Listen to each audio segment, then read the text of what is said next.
Legelőször a világon 2023. novemberében mutatkozott be a Newland legújabb fejlesztése, a CR11-es Combine Hannoverben, az Agritechnikán. Most januárban elosztjuk nektek a gépet Budapestre, így tartsatok velem, és néhány szóban megismerkedünk a gép legfőbb paramétereivel. Beszéljünk először a vágóasztalról. A kiállított gépünk egy New Holland by McDon típusú hevederes vágóasztal. Tudni kell arról, hogy ez a Combine, ez kizárólag nagy teljesítményű adapterekkel tud jól működni. Ez az FD2-es típus, ez 12,5 és 18 méter között elérhető.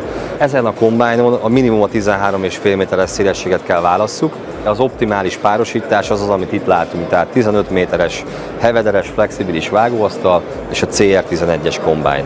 A vágóasztalunk 3 részre osztott, mint a vászszerkezete, mint pedig a motorlát illetően. Tökéletes talajkopírozásra képes, ezáltal például szójabetakarításra is maximálisan alkalmas, plusz konzolcsiga segíti a termények beadagolását, és a középső heveder juttatja a Combine ferde felhordójába a terményünket.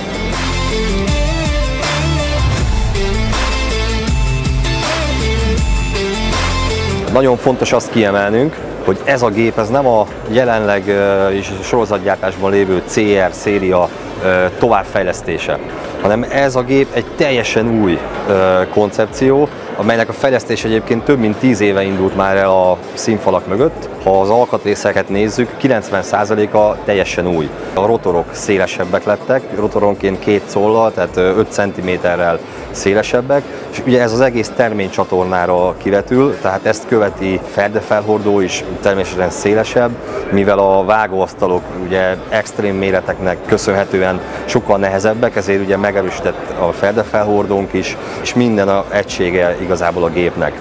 Ugye azt említettem, hogy a rotoroknak a szélessége durván 10 centivel nőtt, a teljes szélességük, a hosszuk az körülbelül 1 méterrel.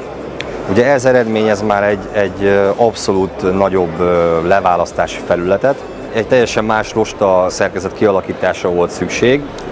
A gépnek egyik legfontosabb és a legnagyobb újítása az ez. Gyakorlatilag egy dupla rostaszekrényt köszönhetünk ebben a gépben. Tehát egy nagyon hosszú és nagyon széles előkészítő asztal helyezkedik el az első szekcióban, és ezt 2 felső rosta és 2 alsó rosta követi, valamint dupla tisztamag kihordó csigák, amik a tisztamagot eljuttatják a magfelhordón keresztül a magtartályba.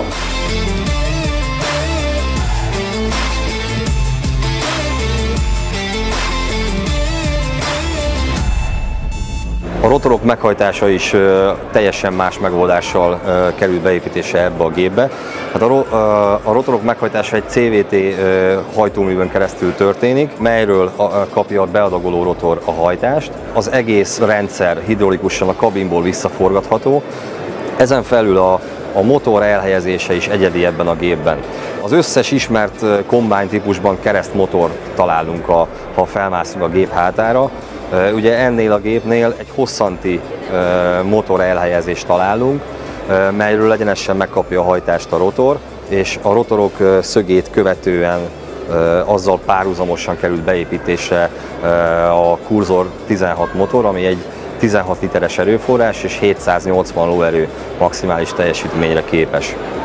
A magtartályunk 20 000 liter űrtartalommal rendelkezik, és ugye ehhez párosítva az ürítési sebesség is jelentősen megnőtt, tehát 210 liter per másodperces ürítési sebességgel 100 másodperc alatt garantáltan nullára tudja kiüríteni a magtartály magát. Ugye a gép paraméterei és fizikai mérete is sokkal jelentősen nagyobb, mint a korábbi a CR10.90-es szériáé, de nagyon érdekes, hogy a teljes tömege az kb. 500 kg-val, tehát egy 4-5%-kal több csupán. Tervezőmérnökök teljesen mellőzték a lánc meghajtást a hajtásláncban, tehát kizárólag csak égszíjakat, kardántengelyt és hidrolikát találunk a hajtásláncban.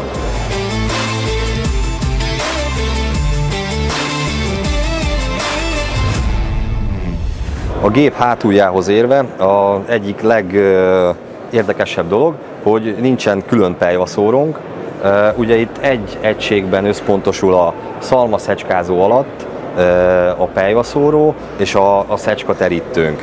Ugye ez egy hidrolikusan működő egység, a radarszenzorok segítségével automatikus szélkompenzációval biztosítja azt, hogy akár 18 méteres adapter szélesség esetén 9 méteres szélességben is egyenletesen tudja szétteríteni a mellékterméket.